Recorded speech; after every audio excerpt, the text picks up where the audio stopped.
Hello दोस्तों, welcome to GTX academy.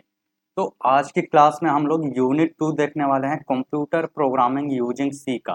ये जो सब्जेक्ट है ये आपके थर्ड सेम का सब्जेक्ट होने वाला है और आज हम लोग इसका यूनिट 2 देखने वाले हैं। अगर आपने इसका यूनिट 1 नहीं देखा है तो ऑलरेडी हमारे चैनल पे आ चुका है, आप जाके पहले यूनिट 1 देख लीजिए, then you can move on to unit 2।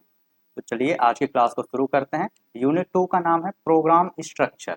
इसमें हम लोग प्रोग्राम के बारे में देखेंगे, सी में कैसे प्रोग्रामिंग होती है, किस तरह का स्ट्रक्चर फॉलो कर रहा होता है सी लैंग्वेज है क्या, किसने बनाया, ये सारी चीज़ें हम लोग आज यूनिट 2 के अंदर देखने वाले हैं। तो चलिए यूनिट 2 का सबसे पहले हम लोग सिलेबस देख लेते हैं, यानी आज के क्लास में हम लोग क्या क्या पढ़ने वाले हैं। तो हम लोग देखेंगे इंट्रोडक्शन टू सी का इंट्रोडक्शन, हिस्ट्री देखेंगे, किसने सी को बनाया, कहाँ बनाया, किस तरह से सी बना, स्ट्रक्चर का होता है सी के प्रोग्राम का, किस तरह से राइट और एग्जीक्यूट किया जाता है सी के प्रोग्राम को, ट्रांसलेटर क्या होते हैं, असेंबलर, इंटरप्रेटर और कंपाइलर क्या होता है। वैसे ऑलरेडी हम लोगों ने लास्ट क्लास में भी इन टॉपिक्स के बारे में बात कर लिया था, आप ये क्लास शीट वहाँ पे भी देख सकते हैं, ठीक है। आईओ स्टेटमेंट्स क्या होते हैं, यानी आईओ का फुल फॉर्म होता है input output. Output IO short form है इनपुट आउटपुट का। तो इनपुट और आउटपुट कैसे लिया और दिया जाता है सी में, वो देखेंगे। असाइन स्टेटमेंट्स क्या होते हैं, कीवर्ड क्या होता है, कॉन्स्टेंट क्या होते हैं, वेरिएबल क्या है, कौन कौन से डेटा टाइप्स होते हैं सी लैंग्वेज में, स्टोरेज क्लासेस, ऑपरेटर, एक्सप्रेशन, फिर टाइप कास्टिंग, ये सारी चीज़ें आज की क्लास में हम लोग देखने वाले हैं। चलिए, तो यहाँ से हमारा पहला टॉपिक आता है, वो है इंट्रोडक्शन टू सी का इंट्रोडक्शन। तो सी एक general purpose structured procedural programming language है। इसका यूज हम लोग अलग अलग तरह के सॉफ्टवेयर एप्लीकेशंस बनाने के लिए करते हैं। सी जो है एक पावरफुल प्रोग्रामिंग लैंग्वेज माना जाता है, क्योंकि ये हाई लेवल लैंग्वेज और लो लेवल लैंग्वेज दोनों की कैपेबिलिटी रख के चल रहा होता है, दोनों की कैपेबिलिटी इसके पास है। सी का यूज हम लोग सिस्टम सॉफ्टवेयर, एप्लीकेशन सॉफ्टवेयर और एम्बेडेड सिस्टम जैसे कई तरह के प्रोग्राम बनाने में करते हैं। तो आप ध्यान रखेंगे, सी एक जनरल पर्पस लैंग्वेज है, यह हाई लेवल लैंग्वेज है और इसका यूज हम लोग सिस्टम सॉफ्टवेयर बनाने में, एप्लीकेशन सॉफ्टवेयर बनाने में और यहाँ तक कि एम्बेडेड सिस्टम्स में भी कर रहे होते हैं। चलिए अब हम आगे बढ़ते हैं। तो सी की हम देखते हैं कि मुख्य विशेषताएं क्या क्या हैं, क्या क्या इसके फीचर्स हैं। फीचर्स की बात करते हैं तो ये सिंपल और इजी टू लर्न है। सी लैंग्वेज जो है बहुत ही इजी टू लर्न है। यहीं पे मैं आपको एक चीज़ बताना चाहूँगा, हमारे इसी यूट्यूब चैनल पे आपको सी लैंग्वेज की प्रैक्टिकल की क्लास देखने को मिल जाएगी, जिसे ऑलरेडी रवि सर ले रहे हैं। डेली शाम को 6 PM पे इसकी एक वीडियो अपलोड हो रही होती है। तो आप डेली शाम के 6 बजे सी लैंग्वेज की प्रैक्टिकल क्लास लेना ना भूलें। ये जो सी लैंग्वेज की प्रैक्टिकल क्लास है ये बिल्कुल बेसिक से चलाई जा रही है, बेसिक से लेके हम इसमें डीएसए तक कवर करने वाले हैं। तो अगर आप सी लैंग्वेज को सीखना चाहते हैं बिल्कुल ही स्टेप बाय स्टेप, तो आप अभी से ही रवि सर की इस क्लास को जरूर से फॉलो करेंगे, ठीक है। चलिए अब हम अपने टॉपिक पे आ जाते हैं। तो हमारी पहली फीचर है सी लैंग्वेज की, that is simple and easy to learn, इसे सीखना काफ़ी ज़्यादा आसान है। दूसरा स्ट्रक्चर्ड लैंग्वेज है, काफ़ी ज़्यादा आसान है। प्रोग्राम को छोटे छोटे फंक्शंस में और मॉड्यूल्स में डिवाइड करके और हम अपने एक बड़े प्रॉब्लम को सॉल्व कर सकते हैं। तीसरी चीज़ है पोर्टेबल, एक सिस्टम पे लिखा गया सी का प्रोग्राम नॉर्मल चेंजेस के साथ दूसरे सिस्टम पे भी चलाया जा सकता है। मतलब आप एक कंप्यूटर पे प्रोग्राम लिखो और आप उसे किसी भी कंप्यूटर पे इजीली चला सकते हो, बशर्ते उसमें सी का सेटअप हो रखा हो, बस। चौथा है fast and efficient. C program जो है एफिशिएंट होते हैं और सबसे तेज होते हैं, ये कहने में आपको बिल्कुल नहीं डरना है। सी लैंग्वेज लगभग सबसे तेज लैंग्वेज मानी जाती है, यहाँ तक कि सी लैंग्वेज का यूज गेम डेवलपमेंट में भी किया जाता है। C plus plus mostly game development में यूज हो रहा होता है। उसके बाद है रिच लाइब्रेरी। सी के विभिन्न कामों के लिए बिल्ट इन लाइब्रेरीज हैं, बिल्ट इन फंक्शन है, मतलब बने बनाए इसकी लाइब्रेरी और फंक्शन बहुत सारे हैं सी लैंग्वेजेस के। सिक्स है मिडिल लेवल लैंग्वेज। सी को अक्सर मिडिल लेवल लैंग्वेज कहा जाता है, क्योंकि इसमें हाई लेवल और लो लेवल दोनों लैंग्वेजेस के फीचर्स मिलते हैं, इस वजह से सी को मिडिल लेवल लैंग्वेज कहा जाता है। तो आप ये चीज़ ध्यान रखेंगे कि सी लैंग्वेज में हाई लेवल लैंग्वेज और लो लेवल लैंग्वेज दोनों की ही फीचर्स मिलते हैं। चलिए अब हम आगे चलते हैं। तो सी एक powerful widely use programming language है, जिसका यूज बेसिक प्रोग्रामिंग से लेकर सिस्टम लेवल प्रोग्रामिंग तक किया जा सकता है। सेम चीज़ मैंने यहाँ पे इंग्लिश में नोट डाउन कर दी है ताकि इंग्लिश वाले स्टूडेंट्स अपने रिगार्डिंग नोट्स प्रिपेयर कर सकें। Okay, next topic is history of C. C का हिस्ट्री क्या है?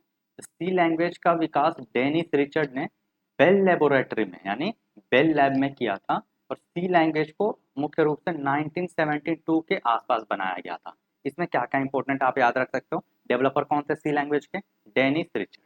ठीक है, डेवलप कहाँ हुआ था? बेल लेबोरेटरी में या बेल लैब आप याद रखो शॉर्ट में, बेल लैब में हुआ था। किस ईयर के अराउंड? 1972 के अराउंड। और मेजर यूज कहाँ होता है सी लैंग्वेज? तो यूनिक्स ऑपरेटिंग सिस्टम। हम लोग जब ओएस पढ़ेंगे, अपना ऑपरेटिंग सिस्टम का बुक पढ़ेंगे, तो हमें पता चलेगा कि लाइनिक्स ऑपरेटिंग सिस्टम है हमारे पास, यूनिक्स ऑपरेटिंग सिस्टम है, विंडोज है, मैक है। तो ये जो यूनिक्स ऑपरेटिंग सिस्टम है ना, ये पूरा का पूरा सिस्टम ही सी लैंग्वेज बेस्ड डिपेंडेंट है। समझ गए? तो मेजर यूज सी का कहाँ होता है? तो यूनिक्स ऑपरेटिंग सिस्टम में और सिस्टम प्रोग्रामिंग में। सिस्टम प्रोग्रामिंग के कोई भी सॉफ्टवेयर अगर बनाने होते हैं तो हम आज भी सी लैंग्वेज को ही प्रीफर करते हैं। क्यों? क्योंकि ये काफ़ी ज़्यादा फास्ट है, इसमें हाई लेवल लैंग्वेज और लो लेवल लैंग्वेज दोनों के ही फीचर्स मिलते हैं इस वजह से। चलिए अब हम आगे बढ़ते हैं, तो हम देखते हैं सी लैंग्वेज का प्रोग्राम स्ट्रक्चर कैसा है, सी लैंग्वेज में क्या क्या चीज़ें यूज हो रही होती हैं। तो चलिए देखते हैं। आप सी लैंग्वेज में जब भी कोड करेंगे ना, तो आपको सबसे पहली लाइन मिलेगी हैश इंक्लूड stdio.h। ठीक है, तो ये लिंक सेक्शन है या आप इसको हेडर सेक्शन कह सकते हो। ये हेडर फाइल हम लोग सबसे पहले लिंक करते हैं अपनी सी के प्रोग्रामिंग से पहले, यानी सी में जब भी हम लोग कोड लिखना शुरू करते हैं तो सबसे पहले हम लोग ये वाली लाइन लिखते हैं ताकि stdio.h फाइल जो है ये हमारा सी में इंपोर्ट हो जाए। ठीक है, उसके बाद हम फिर वेरिएबल बना सकते हैं इस तरह से हमें ग्लोबल वेरिएबल डिक्लेयर कर सकते हैं।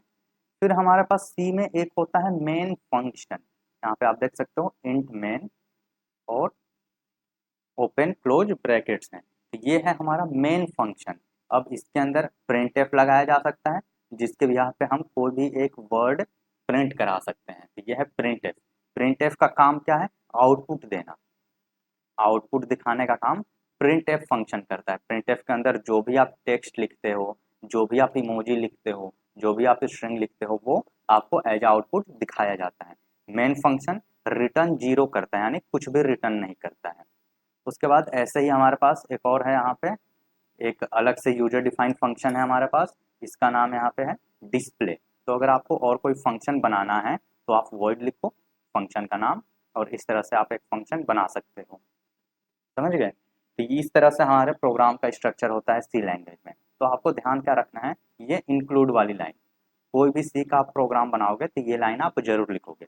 आप रवि सर की प्रैक्टिकल वाली क्लास फॉलो करो, आप सी लैंग्वेज में कोड करना भी सीख जाओगे कि किस तरह से सी लैंग्वेज में आपको कोड करना है, हर एक चीज़ सीखोगे आप वहाँ पे। ठीक है, चलिए अब हम आगे चलते हैं।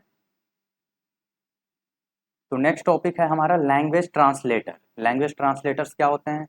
देखो, कंप्यूटर केवल मशीन लैंग्वेज को ही समझता है, यानी बाइनरी डिजिट को, जीरो और वन को। कंप्यूटर जो है वो सिर्फ और सिर्फ जीरो और वन को समझता है, लेकिन प्रोग्रामर सिर्फ और सिर्फ जीरो वन में तो कोड लिख नहीं सकते हैं। तो प्रोग्रामर जो है वो सी, सी प्लस प्लस, जावा, पाइथन ऐसी लैंग्वेजेस में कोड लिखते हैं। ठीक, अब प्रोग्राम ये लैंग्वेजेस में प्रोग्रामर ने कोड लिख दिया। अब ये लैंग्वेजेस जो हैं ये तो इंग्लिश लैंग्वेज को फॉलो करती हैं, जीरो और वन को तो फॉलो नहीं करती हैं। तो इसलिए जो भी ये लैंग्वेजेस होती हैं, हाई लेवल लैंग्वेजेस जो भी होती हैं, इनको पहले हमें कन्वर्ट करना होता है बाइनरी फॉर्मेट में, राइट? तो उस वहाँ पे हमें नीड पड़ती है लैंग्वेज ट्रांसलेटर की।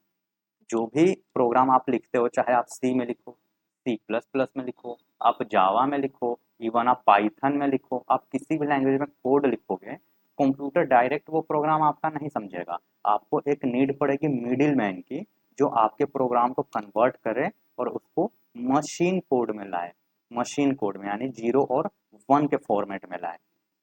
तो उसी को हम लोग कहते हैं लैंग्वेज ट्रांसलेटर। जो ये मिडिल मैन है जो आपके लैंग्वेज को मशीन लैंग्वेज में कन्वर्ट करता है, उसी को हम लोग कहते हैं लैंग्वेज ट्रांसलेटर।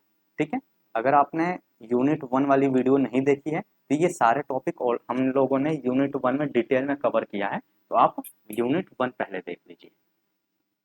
चलिए अब हम देखते हैं कि कौन कौन से लैंग्वेज ट्रांसलेटर्स हैं हमारे पास। तो हमारे पास टोटल तीन लैंग्वेज ट्रांसलेटर्स हैं, असेंबलर, कंपाइलर और इंटरप्रेटर। असेंबलर का क्या काम है? असेंबलर एक लैंग्वेज ट्रांसफर करे कि असेंबली लैंग्वेज में लिखे गए प्रोग्राम को मशीन लैंग्वेज में कन्वर्ट करते हैं। कंपाइलर क्या है? नेक्स्ट टॉपिक है कीवर्ड क्या होता है। कीवर्ड सी प्रोग्रामिंग लैंग्वेज में ऐसे रिजर्व वर्ड होते हैं जिनका एक विशेष या प्री डिफाइंड मीनिंग होता है। कीवर्ड का मतलब है कि ये प्री डिफाइंड मीनिंग है, ऑलरेडी कंपाइलर के पास, सी लैंग्वेज के कंपाइलर के पास इसका कोई ना कोई मीनिंग रजिस्टर है, आप उसका यूज नहीं कर सकते हैं। तो कीवर्ड का मतलब यही है कि सी प्रोग्रामिंग लैंग्वेज में ये वर्ड रिजर्व कर दिए गए हैं।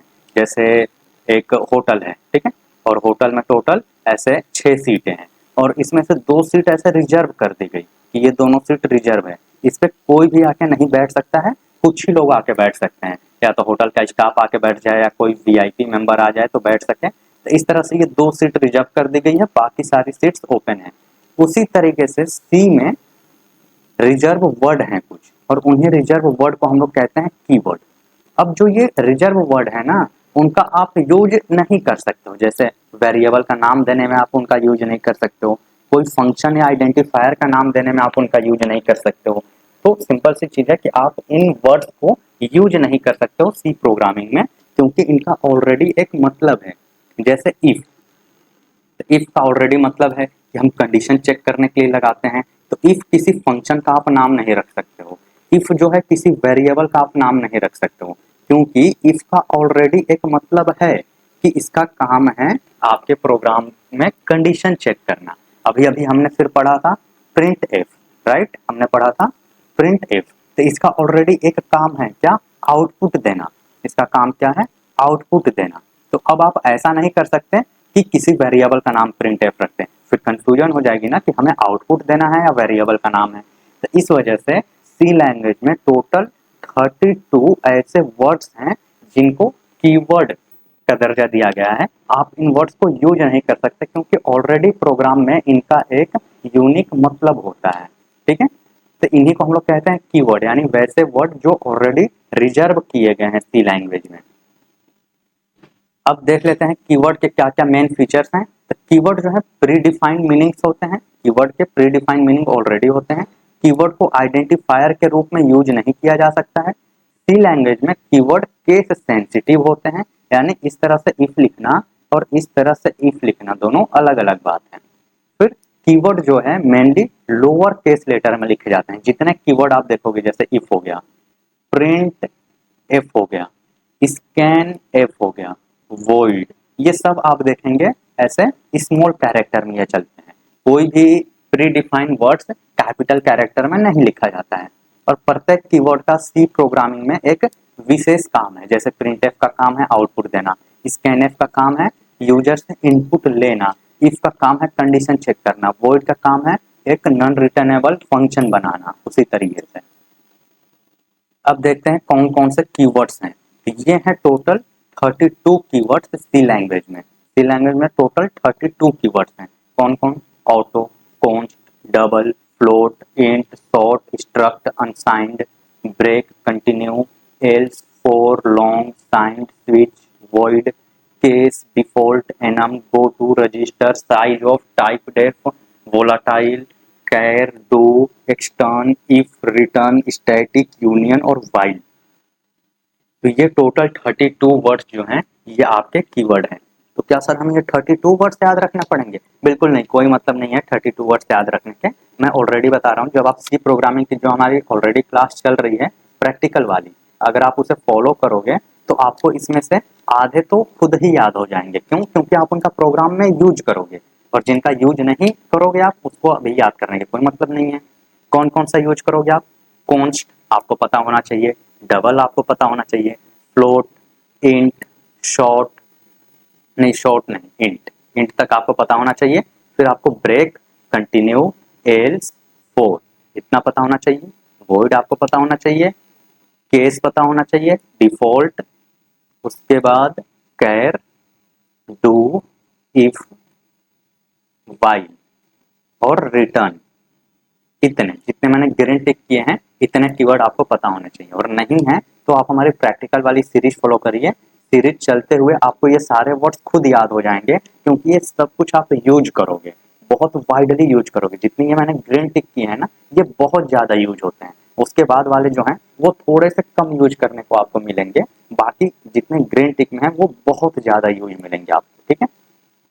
चलिए अब हम अगले टॉपिक पे चलते हैं। तो हम सारे कीवर्ड्स को वन बाय वन करके समझ लेते हैं, ये किसका क्या क्या काम है।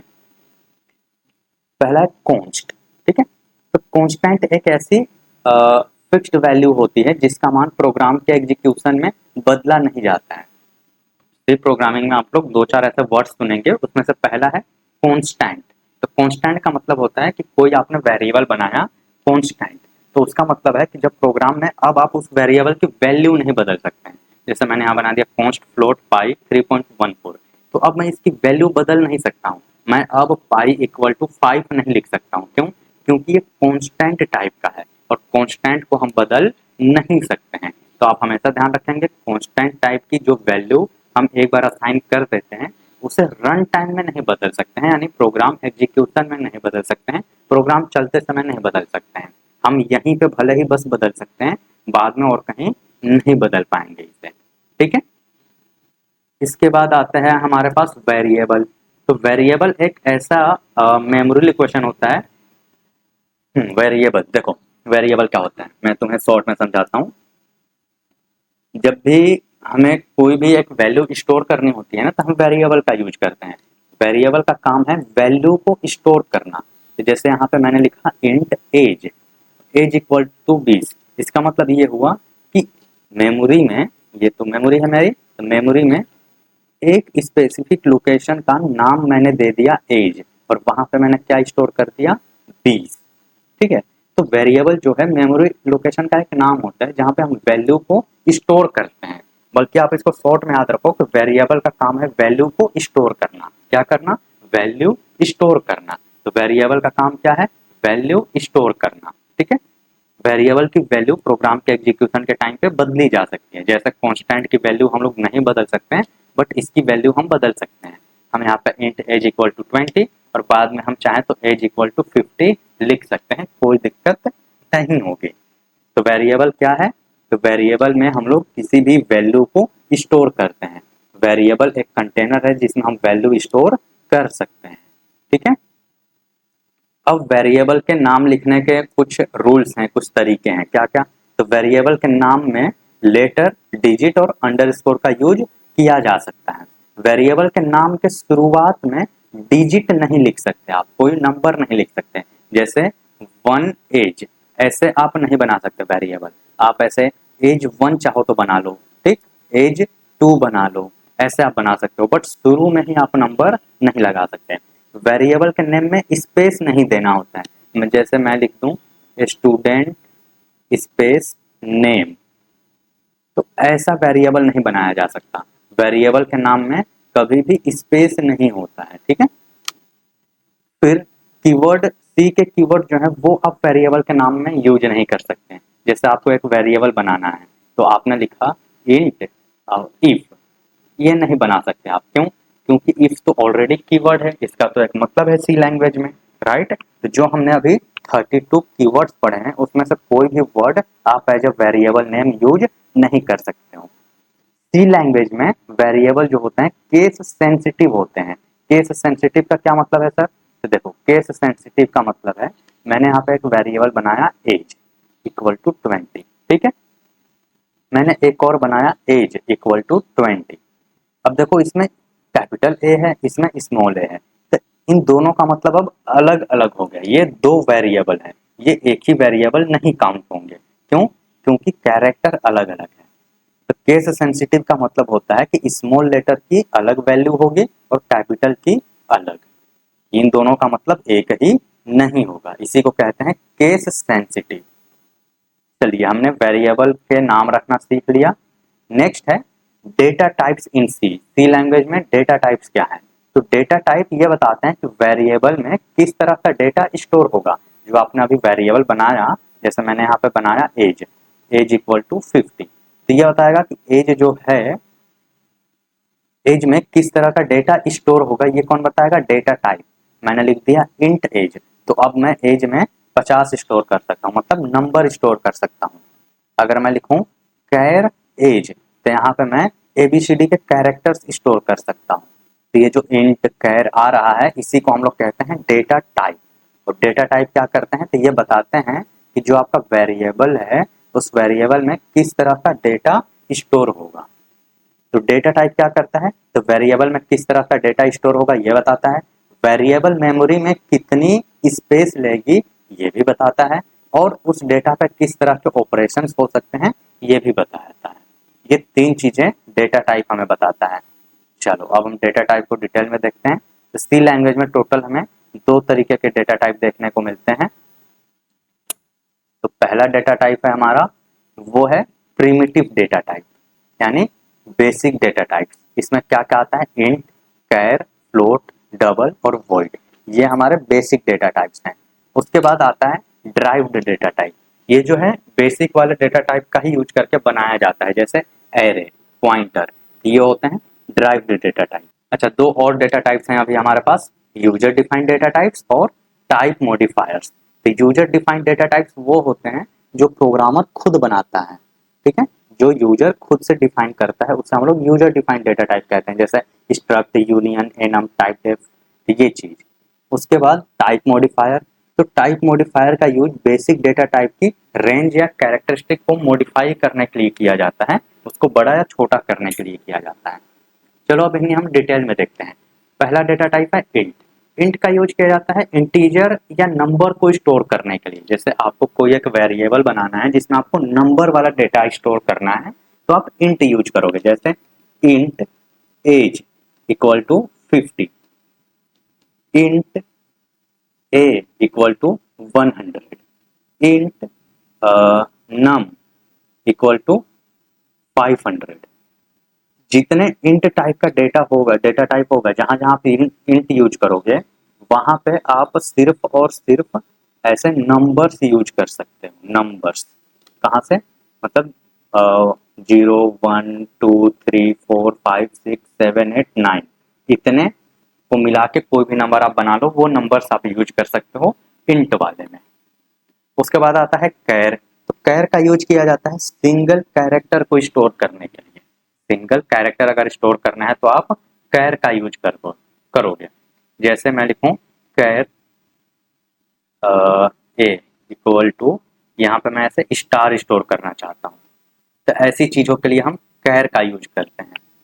मतलब जो नंबर ना हो, कैरेक्टर हो गया, स्पेशल कैरेक्टर हो गया, इमोजी हो गया, इन सबको स्टोर करने के लिए कैर का यूज करते हैं। फिर आता है फ्लोट। तो फ्लोट का यूज किया जाता है डेसिमल या फ्लोटिंग पॉइंट वैल्यू को स्टोर करने के लिए। जैसे float a equal to 10.5। Okay sir, ये तो नंबर है ना, नहीं नहीं, पॉइंट लग गया ना, तो अब ये डेसिमल वैल्यू है, तो डेसिमल वैल्यू के लिए हम यूज करेंगे फ्लोट। क्लियर है। ऐसे ही मैं और बना सकता हूँ फ्लोट बी इक्वल टू 18.6।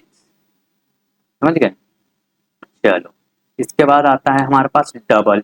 तो डबल का काम भी है डेसिमल वैल्यू को ही स्टोर करना, बट इसकी साइज थोड़ी बढ़ जाती है, थोड़ा ज़्यादा बड़ा डेसिमल वैल्यू स्टोर कर सकते हैं, जैसे 18.6853982, तो इतना बड़ा भी ये स्टोर कर सकता है। उसके बाद आता है हमारे पास वॉइड। तो वॉइड का काम है नो वैल्यू या नो डेटा टाइप। वॉइड का मतलब ये है कोई वैल्यू नहीं, कोई डेटा टाइप नहीं। इसका यूज मोस्टली फंक्शन के साथ किया जाता है नो वैल्यू रिटर्न के लिए। अब देखो यहाँ पे मैंने कुछ एग्जांपल दिए हैं, जैसे इंट एज इक्वल टू 20, तो ये इंट टाइप का डेटा टाइप है, इसमें नंबर स्टोर हो सकते हैं। कैर ग्रेड इक्वल टू ए, तो यहाँ पे कैरेक्टर हमने स्टोर किया है, सिंगल कैरेक्टर स्टोर किया है। फिर फ्लोट मार्क्स इक्वल टू 85.5, ये डेसिमल वैल्यू है। डबल, तो डबल पॉइंट के बाद ज्यादा वैल्यू स्टोर कर सकता है। वॉइड, तो वॉइड एक तरह के फंक्शन में यूज करने के लिए हम लोग मोस्टली इस वर्ड का यूज करते हैं। वैसा फंक्शन जो कुछ रिटर्न नहीं करेगा, वैसा फंक्शन बनाने के लिए। अब उसके बाद आता है हमारे पास एरे। तो एरे एक ड्राइव्ड डेटा टाइप है। इसका यूज डेटा टाइप की कई वैल्यू को एक साथ एक ही नाम में रखने के लिए यूज किया जाता है। एरे का काम है मल्टीपल डेटा को एक साथ रखना। वैसे इस पे अभी पूरा का पूरा एक चैप्टर है एरे के बारे में, तो जब हम उस चैप्टर को पढ़ेंगे तो हम एरे को और ज़्यादा डिटेल में पढ़ रहे होंगे। फिलहाल आप इतना समझो कि हाँ, एरे एक डेटा टाइप है जो मल्टीपल डेटा को एक साथ रख सकता है। एरे का काम क्या है, मल्टीपल वैल्यू को स्टोर करना, सेम डेटा टाइप के डेटा को आसानी से मैनेज किया जा सकता है, लूप का यूज करके सभी एलिमेंट को एक्सेस किया जा सकता है, और एरे प्रोग्राम को और ज़्यादा ऑर्गेनाइज बना देते हैं। अब यहाँ पे आप देखो मैंने लिखा इंट नंबर 5 और यहाँ पे 5 नंबर्स मैंने स्टोर कर दी। तो इस तरह से अगर मुझे ज़्यादा डेटा स्टोर करना हो तो मैं एरे का यूज कर सकता हूँ, बशर्ते रीजन एक ही है कि मैं सेम डेटा टाइप की ही डेटा को स्टोर कर सकता हूँ, मतलब सारे नंबर से स्टोर कर सकता हूँ या सारे कैरेक्टर्स ही ऐसे। अब जो एरे होता है वो दो टाइप का होता है, वन डायमेंशनल एरे और टू डायमेंशनल एरे। ये क्या होता है? तो देखो, वन डायमेंशनल एरे जिसमें सिंगल लिस्ट में डेटा स्टोर होता है, जैसे ये हो गया, इसमें एक ही लिस्ट में डेटा स्टोर है, तो ये है वन डायमेंशनल एरे।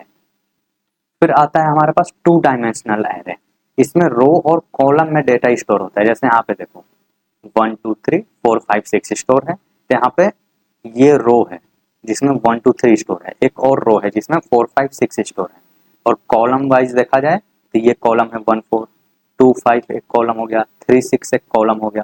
तो रो और कॉलम में जब डेटा स्टोर होता है तो वो होता है हमारा टू डायमेंशनल एरे। एरे पे डिटेल में एक चैप्टर है आगे, तो आपको परेशान नहीं होना है, एरे के बारे में हम और ज़्यादा पढ़ेंगे आगने वाले टाइम में। नेक्स्ट है पॉइंटर। तो पॉइंटर एक वेरिएबल होता है जो दूसरे वेरिएबल का मेमोरी एड्रेस स्टोर करता है, ठीक है। जैसे हमने कोई एक वेरिएबल बनाया तो मेमोरी में वो कहीं ना कहीं तो स्पेस लेगा ना। अब ये जो स्पेस लिया है ना, ये मेमोरी की तो कोई लोकेशन होगी, कोई एड्रेस होगा, इस एड्रेस को ही स्टोर करने का काम करता है पॉइंटर। पॉइंटर पर भी एक डिटेल में चैप्टर है, तो आपको परेशान नहीं होना है, अभी हम डेटा टाइप बस देख रहे हैं, पॉइंटर आने वाले टाइम में हम और डिटेल में पढ़ेंगे। नेक्स्ट है हमारे पास स्ट्रक्ट। तो स्ट्रक्ट या स्ट्रक्चर का यूज अलग अलग डेटा टाइप के रिलेटेड डेटा को एक साथ ग्रुप करने के लिए किया जाता है। जैसे यहाँ पे 3 4 तरह के डेटा टाइप्स हैं, इन सबको ग्रुप करने के लिए हम लोग स्ट्रक्ट का यूज करते हैं। सेम इसी तरह से यूनियन भी है, यूनियन भी स्ट्रक्चर की तरह डिफरेंट डेटा टाइप का ग्रुप करता है, लेकिन इसके member same memory location share करते हैं। इनके मेमोरी लोकेशन सेम हो तो ये उनको ग्रुप करके रखता है। तो स्ट्रक्ट और यूनियन दोनों का काम है ग्रुपिंग करने का। उसके बाद आता है एनम। एनम का यूज नेम्ड इंटीजर या कांस्टेंट का एक समूह बनाने के लिए किया जाता है। इस तरह से हम लोग एक कांस्टेंट, जो अभी हमने पढ़ा था ना कांस्टेंट जिनकी वैल्यू बाद में नहीं बदली जा सकती है, तो उन कांस्टेंट के नाम को अगर ग्रुप करना हो तो उसके लिए हम एनम का यूज करते हैं। फिर आता है टाइप डेफ।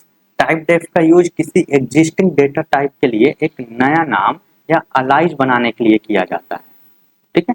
जैसे मैंने मान लेते हैं अभी के लिए कि मैंने बनाया था इंट ए इक्वल टू 50, बाद में मुझे ये ए के नाम को बदलना है। अब समस्या यह है कि मैं ए के नाम को अगर बदलूंगा बार बार मुझे प्रॉब्लम होगी, तो मैं टाइप डेफ का यूज करके इसका एक अलाइज बना सकता हूँ जिसे मैं आगे यूज कर सकूं, मतलब मैं ए भी यूज कर पाऊंगा और इसका अलाइज नेम भी यूज कर पाऊंगा। ये होता है टाइप डेफ। उसके बाद आता है शॉर्ट। तो शॉर्ट का यूज किया जाता है छोटे रेंज वाले इंटीजर वैल्यू को स्टोर करने के लिए। लॉन्ग, तो लॉन्ग का यूज किया जाता है बड़े इंटीजर वैल्यू को स्टोर करने के लिए। साइंड, तो साइंड डेटा टाइप जो है पॉजिटिव और निगेटिव दोनों तरीके के वैल्यू को स्टोर कर सकता है, रिप्रेजेंट कर सकता है। और अनसाइंड, तो अनसाइंड डेटा टाइप केवल जीरो और पॉजिटिव वैल्यू को ही रिप्रेजेंट कर सकता है, निगेटिव वैल्यू को अनसाइंड स्टोर नहीं कर सकता है। इस तरह से हमारे डेटा टाइप्स यहाँ पे खत्म होते हैं। अब इसमें से कौन कौन से इंपॉर्टेंट डेटा टाइप्स हैं जो आपको याद रखने हैं, तो देखो मैं आपको बता देता हूँ कौन कौन से आपको याद रखने ही रखने हैं, जिससे आप नेगोशिएट नहीं कर सकते, आपको रखना ही है वो याद। आपको इंट याद रखना है, कैर याद रखना है, फ्लोट याद रखना है क्योंकि इसका बहुत ज़्यादा यूज होगा। आपको डबल याद रखना है, ठीक है। वर्ड को अभी आप इग्नोर कर सकते हो। आपको एरे को याद रखना है, एरे बहुत ज़्यादा यूज होगा। तो इतने डेटा टाइप्स आपको याद रखने ही रखने हैं, बाकी डेटा टाइप्स बहुत ज़्यादा यूज केस में नहीं आएंगे आपके एज अ बिगिनर, ठीक है। चलिए अब हम पढ़ते हैं ऑपरेटर्स के बारे में। ऑपरेटर्स क्या होते हैं? तो ऑपरेटर्स एक सिंगल सिंबल या कीवर्ड होता है, इसका यूज क्या करते हैं हम लोग? कैलकुलेशन के लिए, कंपैरिजन के लिए, लॉजिक या कंडीशन के लिए, इन सारे कामों के लिए हम लोग ऑपरेटर का यूज करते हैं। अब कौन कौन से ऑपरेटर्स होते हैं हमारे पास? देखो ऑपरेटर जो होते हैं वो वेरिएबल के वैल्यू पे ऑपरेशन परफॉर्म करने के काम में आते हैं। अब ऑपरेशन हो सकता है कैलकुलेशन का हो, कंपैरिजन का हो, लॉजिक का हो, इन सारे काम के लिए हम लोग ऑपरेटर का यूज करेंगे। ऑपरेटर कौन कौन से हैं? अर्थमेटिक ऑपरेटर है हमारे पास, लॉजिकल ऑपरेटर है, बिटवाइज ऑपरेटर है, असाइनमेंट ऑपरेटर है, इंक्रीमेंट डिक्रीमेंट ऑपरेटर है, कंपैरिजन ऑपरेटर है और कंडीशनल ऑपरेटर है। ये टोटल हमारे पास इतने ऑपरेटर हैं। अब इन सबको डिटेल में देखते हैं। ये है हमारा अर्थमेटिक ऑपरेटर। अर्थमेटिक ऑपरेटर का काम क्या है? मैथमेटिकल कैलकुलेशन को परफॉर्म करना, जैसे एडिशन यानी प्लस।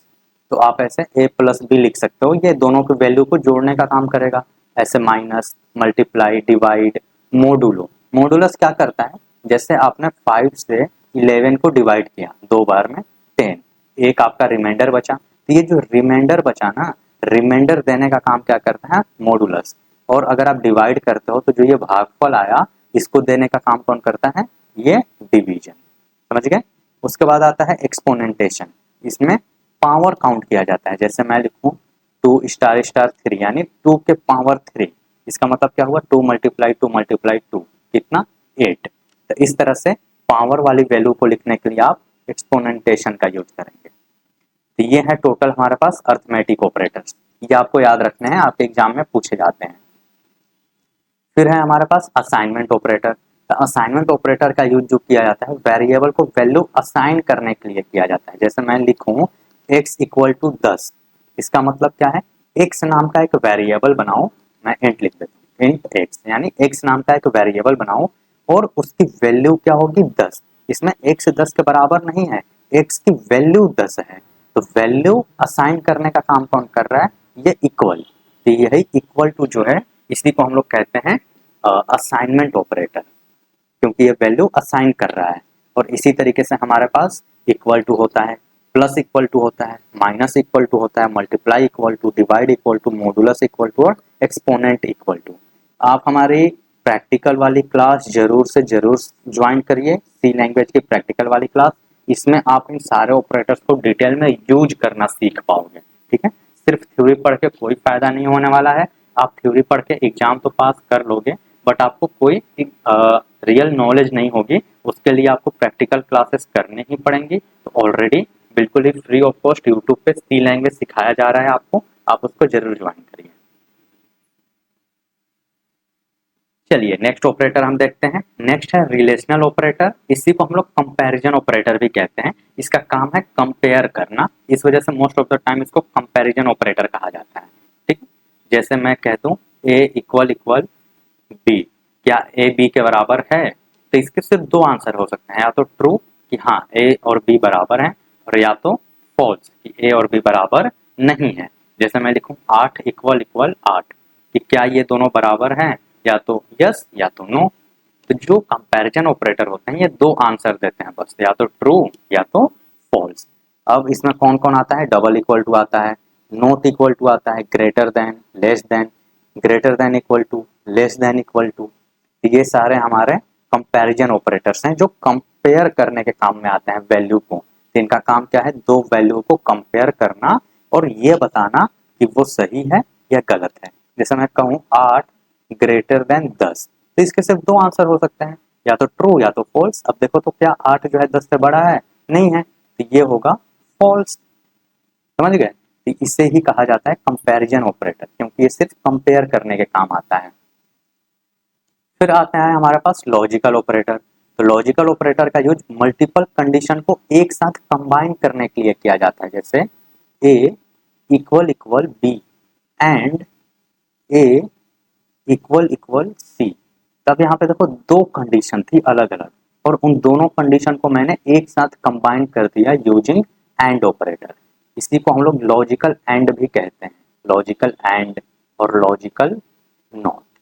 तो एंड और नॉट ये दो लॉजिकल ऑपरेटर्स हैं हमारे पास। इनका काम क्या है? मल्टीपल कंडीशंस को कंबाइन करना। उसके बाद आता है इंक्रीमेंट और डिक्रीमेंट ऑपरेटर। इनका काम क्या है? वैल्यू को एक से बढ़ाना या घटाना, वैल्यू को एक से बढ़ाना या घटाना। जैसे मैं लिखूं x इक्वल टू 10, x की क्या वैल्यू हुआ? 10, और मैं लिखूं x प्लस प्लस, तो इसका मतलब क्या हुआ? 11, क्योंकि ये एक से वैल्यू को बढ़ा देगा। प्लस प्लस का मतलब है +1 कर दो बस। अब इसका मतलब ये नहीं कि 3 बार प्लस लिख देंगे तो सर क्या वो +2 हो जाएगा, बिल्कुल नहीं, सिर्फ ये 2 बार प्लस ही चलता है।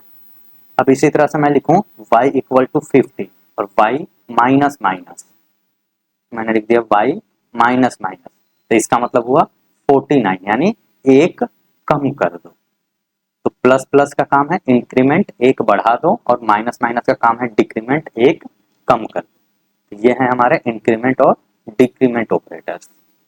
चलो नेक्स्ट है हमारे पास कंडीशनल ऑपरेटर। कंडीशनल ऑपरेटर या इसी को हम लोग कहते हैं टर्नरी ऑपरेटर। इसे हम लोग single line of if else कहते हैं। ये इफ एल्स का शॉर्ट फॉर्म है। अभी हम लोग इफ एल्स पढ़ेंगे आगे आने वाली क्लास में, तो हम देखेंगे इसमें क्या होता है कि आप यहाँ पे कंडीशन देते हो, फिर ट्रू होने वाली कंडीशन लिखते हो और फॉल्स आने वाली कंडीशन लिखते हो। तो इसी वजह से इसको कहा जाता है single line of if else. तो सिंगल लाइन इफ एल्स, एक लाइन का इफ एल्स। अगर आपको इफ एल्स को एक लाइन में लिखना हो तो आप यही टर्नरी ऑपरेटर का यूज करके लिखोगे, और ये बहुत ज्यादा यूज होने वाला है, ध्यान रखना। सी लैंग्वेज में आप भले ही इसे कम यूज करोगे, बट जब आप रिएक्ट पढ़ोगे ना, कभी आप रिएक्ट पढ़ोगे या आप कभी फ्लटर पढ़ोगे या कोई भी ऐसी फ्रंट एंड टेक्नोलॉजी पढ़ोगे, तो उसमें ये बहुत ज्यादा वाइडली यूज होता है टर्नरी ऑपरेटर। तो इस वजह से आप इसको ध्यान से रखेंगे, याद रखेंगे आप। नेक्स्ट है bit wise operator. Bit wise operators जो होते हैं ना, ये बिट पे काम करते हैं। बिट म्यूजिक वाले बिट पे नहीं। जैसे कोई भी आपने वर्ड लिखा या कोई भी आपने नंबर लिखा, नंबर पे ये काम करते हैं मोस्टली। आपने नंबर लिखा 8, तो 8 को ये 0 और 1 के फॉर्मेट में कन्वर्ट करेंगे। फिर आपने कहा, जैसे मैं देता हूँ एक एग्जांपल, 5 + 8 आपको करना है, तो इसने 8 को कन्वर्ट किया, फिर इसी तरीके से 5 को पहले वो कन्वर्ट करेगा 0 1 के फॉर्मेट में, मान लेते हैं कुछ ऐसा, और फिर इन दोनों को वो जोड़ के आपको आंसर बताएगा। तो बिटवाइज ऑपरेटर्स का काम ही होता है कि नंबर्स को उनके बाइनरी फॉर्म में कन्वर्ट करके और बिट लेवल पर ऑपरेशन परफॉर्म करना।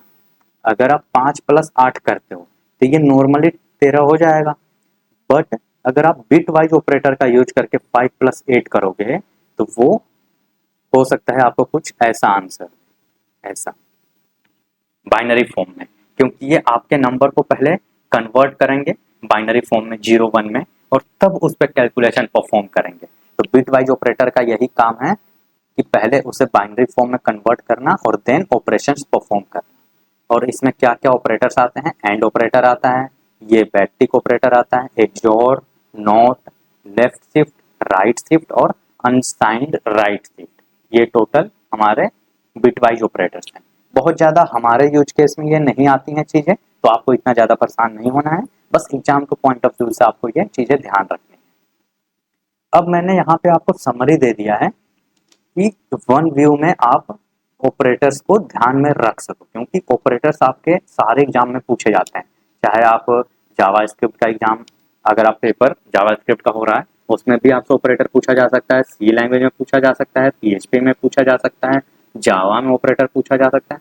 हर लैंग्वेज में ही ऑपरेटर आपसे पूछा जा सकता है, और सारे में ऑपरेटर आपके सेम होने वाले हैं, तो आप इसे ध्यान ही रखेंगे। अब हम आते हैं इंपॉर्टेंट क्वेश्चंस पे, जो क्वेश्चंस आपके एग्जाम के पॉइंट ऑफ व्यू से इंपॉर्टेंट हो सकते हैं, जो आपको याद रखने हैं। क्या क्या? सी लैंग्वेज का एक्सप्लेनेशन या इंट्रोडक्शन आप कह लो, सी लैंग्वेज का इंट्रोडक्शन और हिस्ट्री। बहुत ज़्यादा आपसे एग्जाम में पूछा नहीं जाता है, बट आप थोड़ा सा इसको ध्यान में रखेंगे। सी प्रोग्राम कैसे लिखा जाता है और कैसे एग्जीक्यूट किया जाता है, ये आपको ध्यान रखना है, और ये आपको पता चलेगी हमारी प्रैक्टिकल वाली क्लास में, तो आप प्रैक्टिकल वाली क्लास जरूर ज्वाइन करिए। उसके बाद ट्रांसलेटर, असेंबलर, इंटरप्रेटर और कंपाइलर, ये सब क्या होते हैं, और इंटरप्रेटर और कंपाइलर में क्या डिफरेंस होता है, इसे आपको जरूर से जरूर याद रखना है। पूछेगा ही पूछेगा आपसे एग्जाम में, ये मोस्ट ऑफ द टाइम पूछता है कि इंटरप्रेटर और कंपाइलर में क्या डिफरेंस होता है। उसके बाद है कि सी लैंग्वेज में कीवर्ड क्या होते हैं, कांस्टेंट क्या होते हैं, वेरिएबल क्या होते हैं, ये आपको ध्यान रखना है। फिर इन तीनों के बीच में वो डिफरेंस भी पूछ सकता है कि कीवर्ड तो पहले से ही रिजर्व होते हैं, 32 हैं। कांस्टेंट वैसे वेरिएबल्स होते हैं जिनको चेंज नहीं किया जा सकता, उनकी वैल्यू रन टाइम पर चेंज नहीं की जा सकती है। और उसके बाद आता है वेरिएबल हमारा। तो वेरिएबल जो है एक नाम होता है जिसमें हम एक वैल्यू स्टोर करते हैं और रन टाइम पे इसे चेंज भी कर सकते हैं। फिर आता है डेटा टाइप्स क्या होते हैं और ऑपरेटर्स क्या होते हैं, तो आपको ये दोनों याद रखना है। डेटा टाइप इंट, फ्लोट, कैर, डबल, ये सब आपने पढ़ा। ऑपरेटर्स में आपने पढ़ा असाइनमेंट ऑपरेटर, लॉजिकल ऑपरेटर, तो इन सबको आपको ध्यान रखना है। तो आपके हिसाब, मेरे हिसाब से ये क्वेश्चन नंबर 2, 3 और 4 बहुत ज़्यादा इंपॉर्टेंट है आपके एग्जाम के लिए, ठीक है। और सबसे इम्पोर्टेंट चीज़ कि हमारी ऑलरेडी प्रैक्टिकल की क्लासेस चलनी शुरू हो चुकी हैं यूट्यूब पे। अगर आपने अभी तक नहीं ज्वाइन किया है तो सी लैंग्वेज अगर आप सीखना चाहते हैं, बिल्कुल बेसिक से लेके डीएसए तक, अगर आप बिल्कुल ही नए हैं, आपको कोई लैंग्वेज नहीं आती, आप शुरुआत करना चाहते हो या आपको थोड़ी बहुत आती है लेकिन अब आप सी लैंग्वेज को और डेप्थ में जानना चाहते हो, तो आपको हमारी ये सीरीज फॉलो करनी चाहिए। रवि सर इस सीरीज को ले रहे हैं जिसमें आपको डेली शाम के 6 बजे क्लास मिल रही होती है। तो डेली शाम के 6 बजे आपको एक वीडियो मिलेगी जिसे आपको पढ़ना है, आपको प्रोग्राम करके दिखाया जाएगा, आपको क्लास में टास्क दिया जाएगा, आपको भी वो प्रोग्राम प्रैक्टिस करने हैं, आपको नोट्स प्रोवाइड होगी। ये सारी चीज़ें आपको करनी ही करनी है ताकि आपको सी लैंग्वेज बिल्कुल बेसिक से आप सीख सको। तो अभी जाओ और आप इस सीरीज को ज़रूर से ज़रूर फॉलो करो, ठीक है। अगर आपने यहाँ तक वीडियो देख लिया है तो अब आपको 2 काम करने हैं। सबसे पहला काम करना है कि आपको हमारे इस यूट्यूब चैनल को सब्सक्राइब कर लेना है। इससे क्या होगा कि इस कोर्स से रिलेटेड जैसे ही वीडियोज अपलोड होना शुरू होंगी तो आपको नोटिफिकेशन मिल जाएगा, जिससे आप उस वीडियोज को सबसे पहले देख सकते हो और आप अपना नोट्स प्रिपेयर कर सकते हो, आप अपनी लर्निंग को बढ़ा सकते हो। दूसरा काम आपको क्या करना है कि इसी वीडियो के डिस्क्रिप्शन में आपको हमारे व्हाट्सएप चैनल का लिंक मिल जाएगा। व्हाट्सएप चैनल का लिंक मिल जाएगा, या तो फिर आप इस क्यूआर को स्कैन करके भी हमारे व्हाट्सएप चैनल से जुड़ सकते हैं। उसी व्हाट्सएप चैनल में आपको नोट्स दिए जाएंगे, जो भी मैं कोर्स आपको पढ़ा रहा हूँ, जो भी मैं पीडीएफ से आपको पढ़ा रहा हूँ, वो पूरा का पूरा पीडीएफ इसी व्हाट्सएप चैनल में शेयर कर दिया जाएगा, जिसे आप इजिली डाउनलोड कर सकते हो, उससे अपने फ्रेंड्स के साथ शेयर कर सकते हो और इवन आप अपने एग्जाम टाइम में उसे यूज कर सकते हो। ये नोट्स हिंदी और इंग्लिश दोनों लैंग्वेजेस में रहने वाली है, बाईलैंगुअल रहने वाला है। तो आज के क्लास के लिए इतना ही गाइस, मिलते हैं अगले क्लास में। Thank you so much.